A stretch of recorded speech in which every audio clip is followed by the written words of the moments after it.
We have learned from stage 1, we've learned from experience, we have learned from one of the issues, and we're now going to learn a little bit more about the science and the evidence. And I'm going to be inviting Michael Little from SRU to come and talk, and at 1 o'clock, hopefully, we'll be introducing Jackshonkoff, who will be beaming in from Harvard University.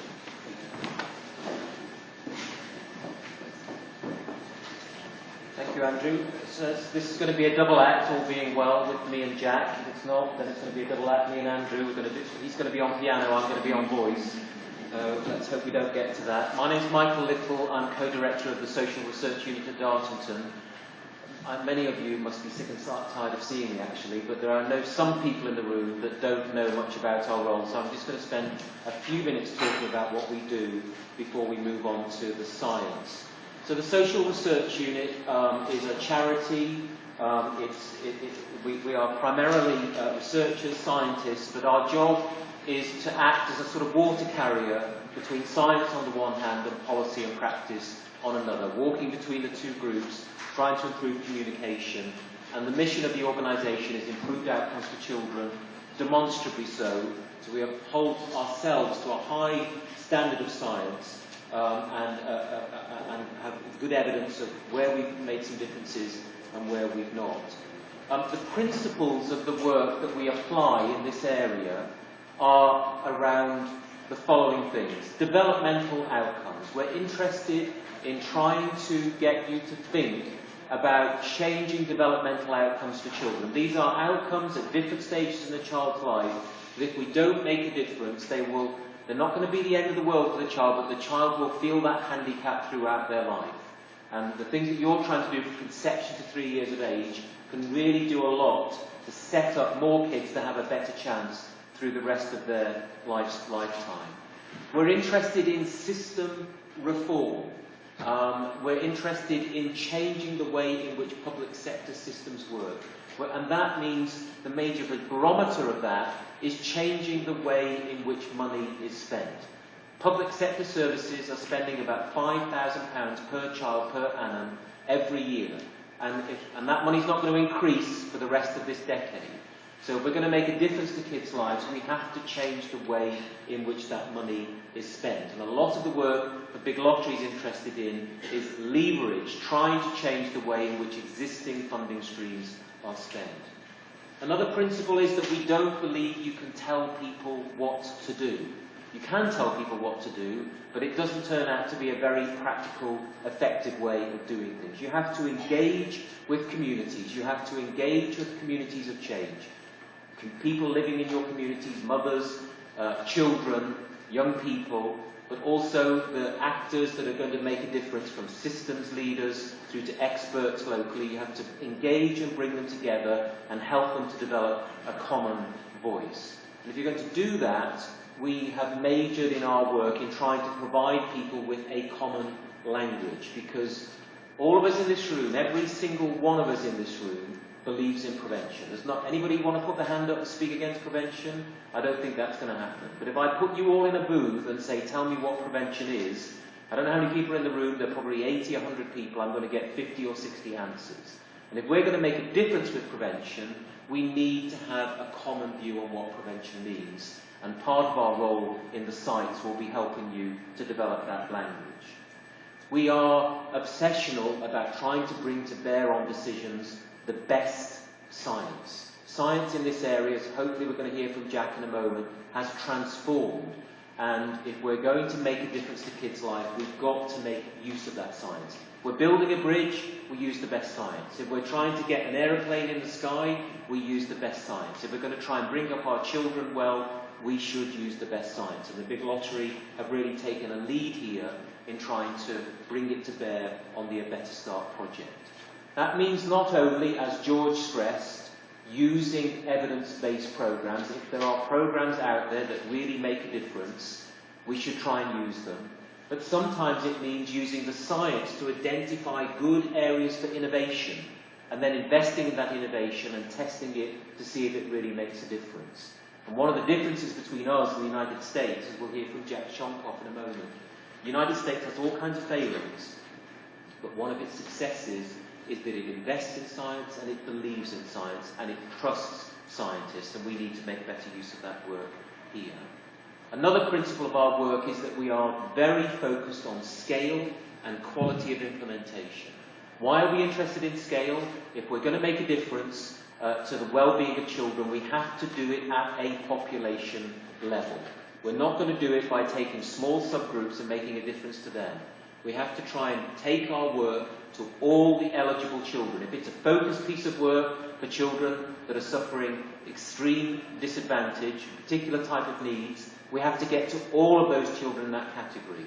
But we also, as Naomi Eisenstadt would stress, has been a major part of Darkinson's work now for over 15 years, taking a public health approach to this, which is if we can shift the mean, if we can shift the curve, if we can change what happens to my children, to your children, that will be beneficial for my child and your child, but it will also be beneficial for the children at the tail of the distribution. How do we do this work? We take a place-based approach to the work. We're not that caring about administrative boundaries, whether it's the CCG area, a GP area, whether it's the local authority area. What matters to us is the population of children and families that we really want to make a difference with. And that means sharing accountability between communities and public systems. You have to bring the systems to the community. We don't expect the communities to go to the system. And we have to bring community folks' views to bear on the investment decisions that we are going to make. Why do we say that? We're trying to be nice to disadvantaged communities. We want to bring them, get them involved because we want to be nice to them. We are scientists. We want to get them involved because there is consistent evidence now from several places in the world that where you share accountability between public systems and local communities, you will boost outcomes for children as a result. And a lot of our methodology is built around that. A lot of our work is built about helping you to think about the money that you'll have available as an investment. The investment is in two things. It's an investment primarily in outcomes for children. We're trying to encourage you to think about that money as a way of buying better outcomes from children from conception to 3 in your local areas. Some of you will also get invested in the latest rage, which is trying to get a return, an economic return on that investment. And that's going to be possible in some cases. But we want you to think of this money as an investment. And we don't want only to think about the big lotteries money as part of that investment. We want you to have funds coming in from local public systems. If you don't do that, we're going to get, as Andrew calls it, the Tesco approach to this work, where a big chunk of money will be spent on a fantastic new service locally, and all the local services will wither as a result. We want to get your local money levered as a result of the big lottery money, because that will help A, to scale, and B, it will help to sustain this good work over the 10-year period and beyond. And also it will help those sites that aren't getting this support to learn from you and then to be able to apply it thereafter. We also encourage you to look at the private investment, and we brought to bear on the conversation experts from social finance, the organisation, from social investment business, and from community shares. And a final part of our work is that we are obsessional also about evaluation. We're delighted to see the independent evaluation that's coming from Warwick, from the London School of Economics and the consortium around Warwick, but we also want to be able to provide you with the tools locally in order to be able to evaluate on a day-by-day basis how well you're implementing your programs, and longer term whether that's making a difference to local children. We're doing this through a methodology. I'm not going to go into that in any depth, just to stress that the tools for this methodology represent really useful bits of kit that you have available that you can use not only in the conception to 3 years area, but for all other aspects of system reform in your local authority areas and your CCG areas, etc. And that kit involves data collection. You heard earlier Kate and I think Naomi talk about epidemiology. We're going to provide you with good epidemiology, very strong data on the well-being of local children, on the risks and protective factors for local children, and for the services that they're currently providing. We're going to provide you with governance arrangements so that you have structures to be able to bring people together locally from public systems and from local communities, and for those structures to maintain accountability for outcomes, accountability for implementation over the 10-year period. Not just through the next few months in setting this up, but over the 10-year period. We're providing you with tools to map your local resources. If we're going to lever in funds from health, if we're going to lever in funds from education, from youth justice even, and shift those funds into the early years, we need to know what money is available and where the money can be moved. We're going to provide you services, as Andrew described earlier on, to help bank that money, to make it available at the time when it's needed. And the bank will, we hope, help you to think about your public sector investments as real investments, not virtual investments, not a promise of something that might happen, not a transfer of staff that doesn't happen, but real cash on the table that becomes available as it's needed to be able to move the services forward. We're going to stress, as Noel has stressed with you in the next phase of this work, early next year, service design, so you get the highest quality implementation. We have learned from experience in Ireland, in England, in the United States with our work, that if you have low quality implementation, you can have the best idea in the world, but if you get low quality implementation, it's going to hurt you and you're going to lose the outcomes and the investments that you made. And finally, we're going to provide you tools that give you continuous information, day-by-day information, a dashboard that helps you to understand how you're doing in terms of reach, scale, quality of implementation, reducing risk locally, and also improving outcomes. That process has started. I don't go through it. Those of you that are here, most of you know exactly what the methodology looks like, so I'm not going to go into that in any greater depth. I want to shift now, hopefully. I'll go into it in greater depth if we don't get Jackshonkoff in a few moments. But I now want to shift into helping us to think about the science. And before we bring Jack on board, again, some of you will have seen this video, but I want to show you a video that will give you a sense of how the science is beginning to be brought to bear on innovation in different parts of the world. And then, having seen the video, hopefully we'll talk to Jack and we'll be able to get his take on how this works.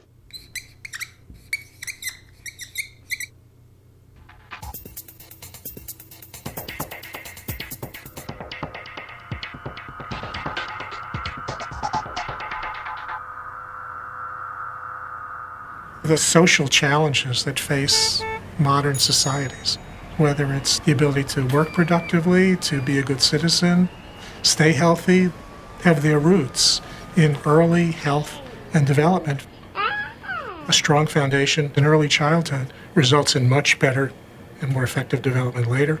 A weak foundation really puts us behind. The most important thing children need to thrive is to live in an environment of relationships that begins in their family, but also extends out to include adults who are family members in child care centers and other programs. What children need is for that entire environment of relationships to be invested in their healthy development. We've shown from decades of testing interventions that we can improve outcomes. But the magnitude of those impacts is not good enough. Science is now available to help us think about what we might do that would have a bigger impact than the best of what we've done before. So we began to ask, what could we be doing differently? What could we do to be smarter? Children who are at the greatest risk for the poorest outcomes in learning and health and behavior are children who experience a pile-up, a cumulative burden of one after another of risk factors. And then the burden is more than any child could be expected to overcome. So we began to focus on the development of the adults. What could we be doing to strengthen the capacity of everyone who interacts with children? This led us to think about the kinds of skills you need to deal with adversity. These skills of focusing attention, planning, monitoring, delaying gratification, being able to solve problems, being able to work in teams, executive function, and self-regulation. They're also the kind of skills you need to create a well-regulated home and school environment in which healthy development and learning can take place. And then brain science started to tell us that differences in those skills start to develop in infancy based on the environment kids live in. So how do those skills get built? Well, if you don't develop them early, how do you develop them later? Actually, you can build them later because the period of flexibility and plasticity for this part of the brain doesn't fully mature until age 25 to 30. And then the light bulb went on. The reason we're not getting a bigger impact is not because we don't know about how to influence development, but because we're giving information and advice to people who we need to do active skill building with. Skill building by coaching, by training, by practice, but we're not doing that. So we now have developed this theory of change that says we need to focus on the development of the adults who are important in kids' lives. So try this. How does that work? That's a new idea. Buen trabajo. We need to focus on their skills, their needs, in order for them to be better, more effective parents, in order for them to be better prepared to be employable, which would enhance the economic stability of the family, which is also good for children. Second of all, we looked at many people in preschool programs and childcare centers. And we said, what are we doing to build those skills in the providers? They need skill building as well. And also the community can help to build and reinforce the capacities that parents need. And the community also includes programs in which the people who work in the programs have sufficient skills.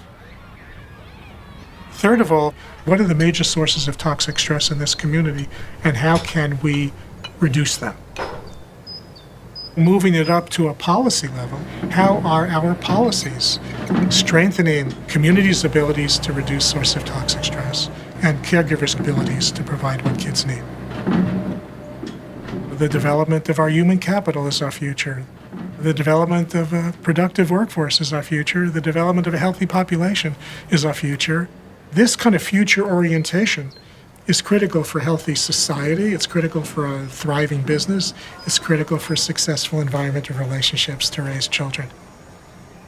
It's all about being able to plan for the future, to have a future. And that's why this is so important.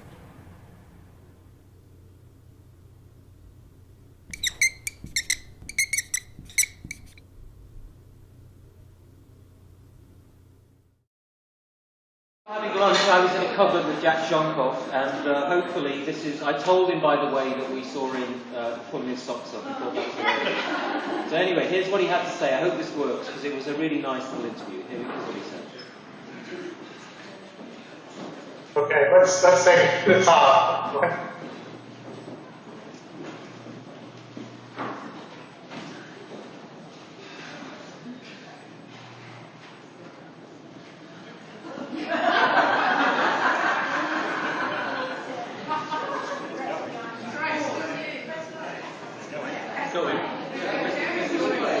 Right, so this notion of a pile up of cumulative burden of risk factors is not new information. We've known this for decades of behavioral and developmental research, that the larger the number of risk factors, the greater the probability of poor outcomes, learning, and health. And what's exciting about what the revolution of biology has brought to us is we're now in a position to begin to answer the question of how does that happen? What is it about this cumulative burden that gets into the body and affects the developing brain and other organ systems that gives us an insight into causal mechanisms. So this gets to an understanding about the biology of adversity and how the stress response system works. When we are threatened, the systems go into action, our blood pressure goes up, heart rate goes up, stress hormone levels go up, the inflammatory system is activated. This is our body's way of gearing up to deal with threat.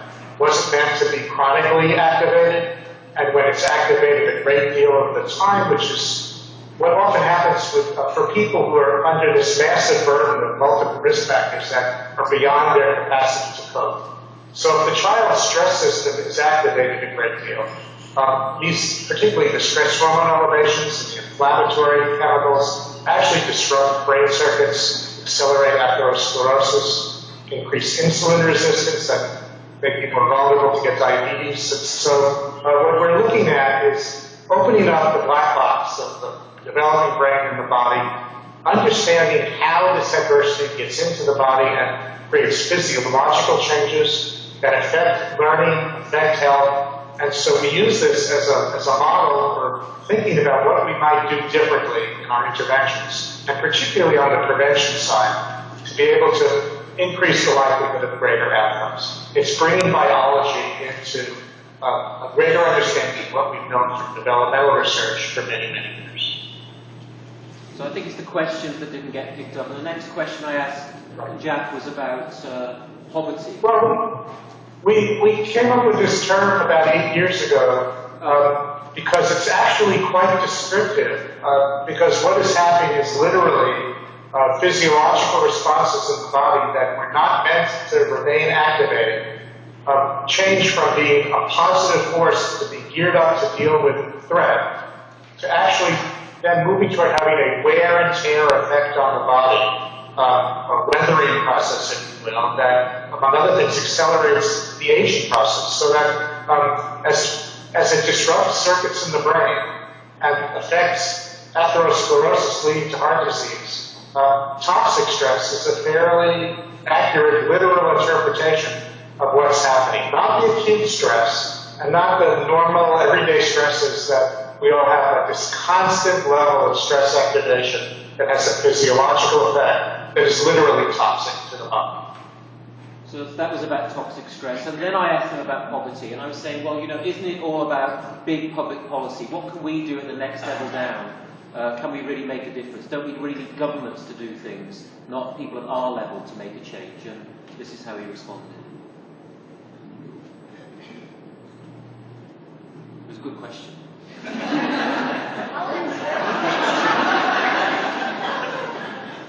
Yeah, that's a great question, Michael, because the best answer to all these problems would be to massively reduce, if not eliminate, poverty, to eliminate maltreatment of children, abuse and neglect, which is the cause of toxic stress, eliminate the problems of continuous exposure to high levels of violence would be a cause of toxic stress. So absolutely, that ultimately would be a much better answer. Our approach to using the science in terms of interventions is, without being too flip about it, is to say, what could we do in the meantime while we're waiting for these larger macro issues to be addressed, which must be addressed.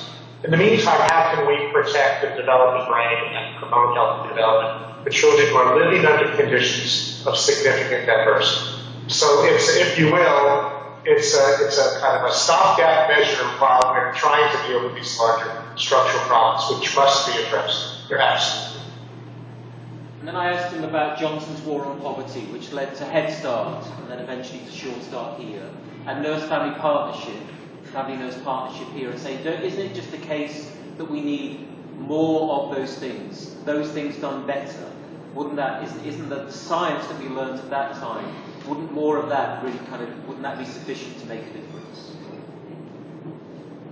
Sure. Well, I think there are a number of people who would take that position. This is my response. Head Start was developed by the best minds, the best scientific minds, and the best kind of policy activists at that time, based on a knowledge base that is now 50 years old, half a century old.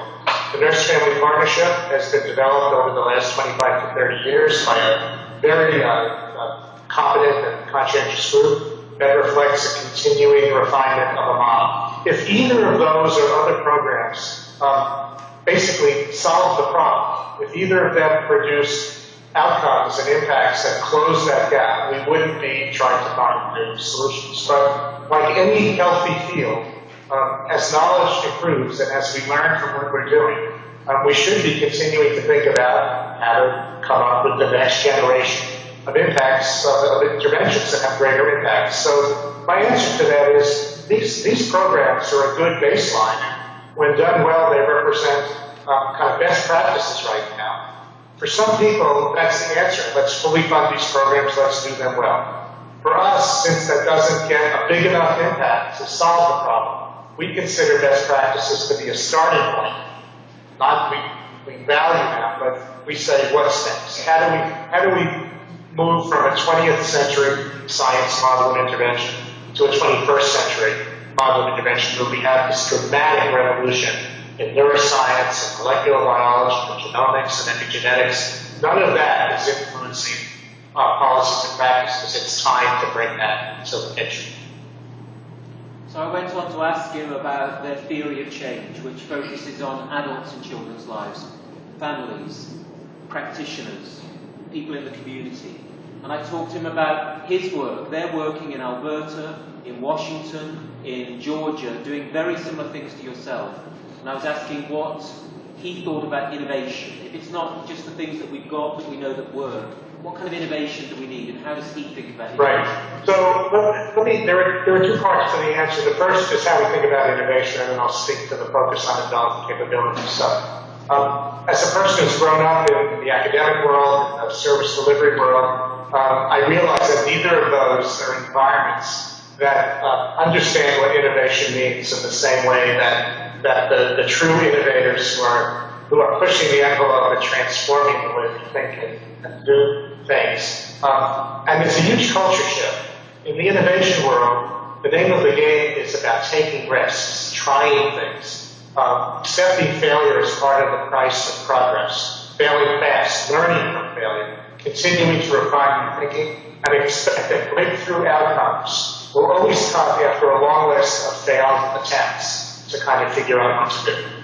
In the world of early childhood services and education, in academia, we do not have a culture that embraces failure. We do not have a culture that makes it easy to try lots of things and not worry about your thunder, finding out that what you're doing isn't working, but actually shining a bright light on it and saying we need to do better, we need to do better, we need to do better. So the first step has been to basically go through a culture change among this mix of academics and service providers and policymakers and investors to create an environment that makes it safe to take risks, that honors learning from failure, and keeps pushing the envelope. It doesn't settle for just a statistically significant difference in a treatment and control group, but aims for breakthrough impacts and much greater reductions in these disparities in outcomes. So as we started to use the science to think about where new ideas would come from, we became very interested in what has been known for a long time in developmental research, is that children grow up in an environment of relationships and that their learning outcomes and their health outcomes are very much affected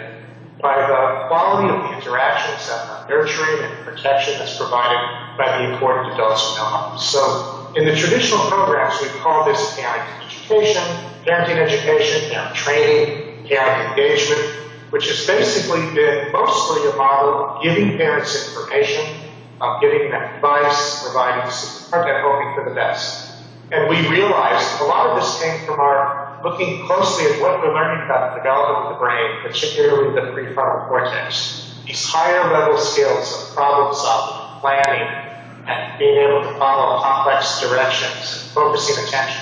The kinds of things that get disrupted by toxic stress, and realized that both parents and people who work in early childhood programs, who themselves come from backgrounds, childhood in which there was significant adversity, may not have as well developed capabilities in some of these areas. That's not to say there are many people living in poverty with well-developed skills in these areas, but the greater likelihood of a lifelong experience of significant adversity and limited education means that we have to do more than just give adults information. We have to also help build new skills. And this is not just for poor people, it's across the socioeconomic spectrum. Even the most educated people know that just being given advice about what to do for your child doesn't mean you're going to do it.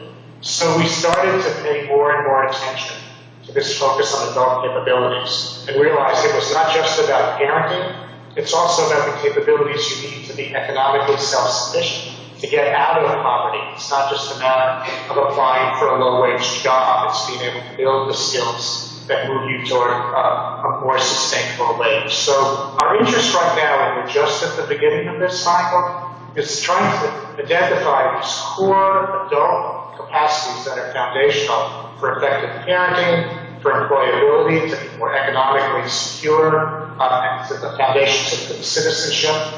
And we're working at identifying those, figuring out how to strengthen them. We think this is a key to breakthrough interventions that are not just giving parents information, but building their capabilities in areas that affect attention, problem solving, planning, monitoring, impulse control, and a lot of what we call problems in mental health. That was a long-winded answer, I'm sorry. It's how we got to where we are right now. So my final question was about toxic stress. Initially, some people pushed back and said, wait, we're focused on the children. Why are you switching the focus to the adults? And our answer is that everything we know about development tells us that young children do not develop in a vacuum. They develop in the context of the relationships that they can benefit from of the adults who report in their lives. And we are focusing on adults in order to produce better outcomes for children. So my final question was about,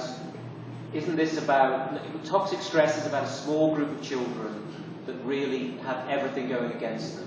I'm interested as well in my child, your children, and how changes for our children make a difference for children at the tail of the distribution. A public health approach. And this is how I was asking him, does this fit with the way he thinks about these things? Could be. That's the answer. Absolutely, and I'm glad you asked the question because it gives me an opportunity to put it in a larger context. You're absolutely right. So our model is not focused exclusively on children who are in the most disadvantaged circumstances. Our model starts always with our basic understanding of the underlying science of child development and its underlying neurobiology, and that applies to everybody, from the most privileged to the most disadvantaged, from children with the most severe disabilities to children who are physically and biologically very well viable. The common theme here is that all children, regardless of their circumstances, need to grow up in an environment that provides a sense of protection and safety, opportunities for enrichment and learning, in what we call this servant-return interaction between children and the adults who care for them. Everybody needs that, independent of income, independent of race, ethnicity, social class, culture, whatever. And that's our broad public health approach, and the issue here is also the community's role in providing the supports that families need. Then as we move up the pyramid, there's a smaller part of the population that is struggling with economic insecurity. Let's just take the poverty issue. And this part of the population some part of that population may need a little bit more help because of the extra stresses, not that it does need extra help, because of the extra stresses of poverty and the inability to provide the basic material needs. We then move up to the top of the pyramid, which is a relatively small but tremendously important vulnerable group who are susceptible to toxic stress. This is not just, poverty does not equal toxic stress. Toxic stress is the absence of consistent, stable, protective relationships. When it occurs in poverty, it's usually poverty plus. It's poverty plus violence exposure, substance abuse, problems, mental health difficulties, especially depression. That relatively small part of the population needs more than just generic support, needs more than just kind of economic stability, needs specialized help because of the intense nature of the stresses and the physiological disruptions that the children are exposed to. So as you go up the pyramid, the science stays the same. The level of community engagement is the same for everybody, but specialized interventions become important for children in the smallest group. And they're more expensive, and they require higher skills, but they are also the ones that will have the biggest return on investment in terms of less adults ending up in jail, less adults needing public assistance. So you're absolutely right, Michael, that this is an issue for everyone, and stress is a part of everybody's life. It's very important to not differentiate toxic stress from normative stress. A stress-free environment is not a good environment for children to grow up in. We all have to learn how to deal with stress. It's a constant excessive activation of the stress response system for a child who is basically without supports and without protective buffering. And most important, who's not, as a result of that, learning how to develop this with our own ability to cope with stress. Children in these very tough environments who get those supports, their stress then becomes what we call tolerable stress, not toxic stress. It's bad stress, but the kids are helped to get through it, and that's what building resilience is all about. So absolutely, this is a population-wide issue. Toxic stress refers to a very small part of the population, and I should say at this point, we're just beginning to get a deeper understanding of what toxic stress is. This is a concept. We haven't yet developed the ability to measure it kind of quantitatively. We're working on that right now. It's a concept that can help guide our thinking. It's not a blood test or a brain scan that says, oh, there's toxic stress. We haven't gotten to that point yet. It's a heuristic to help us think in different ways, and that's why we see this as a good example of what innovation is all about, which is new ways of thinking. And for sure, the first things we try are not going to be the ultimate answers, but unless we move in that direction, 20 years from now, we'll be doing the same variations on Head Start and Nurse Family Partnership, and that's a good beginning, but it's not. So I thank Tim, and I should thank John and Dwam, who kind of stuck in there to kind of make sure we got the interview done over lunch. And then he very graciously came back with a few words at the end.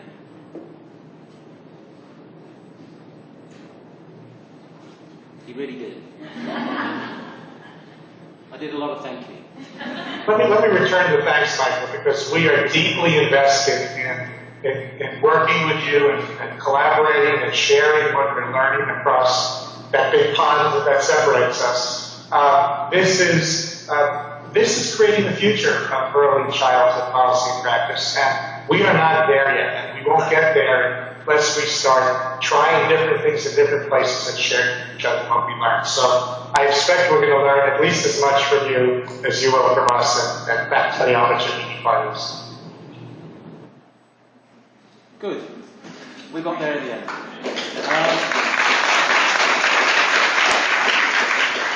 And just to say, we'll be doing a lot of interviews like this, and on our website we'll be presenting them. I'll go back actually and ask Jack many more questions in about a month's time. So keep checking the website, and you'll get more interviews like this. And as Noel said, these experts, wherever they are usually very receptive to questions, and they're interested in working with you. So approach them. Don't think of them as frightening. Jack is a very accessible person. There are many, many other people like him, and make good use of those resources.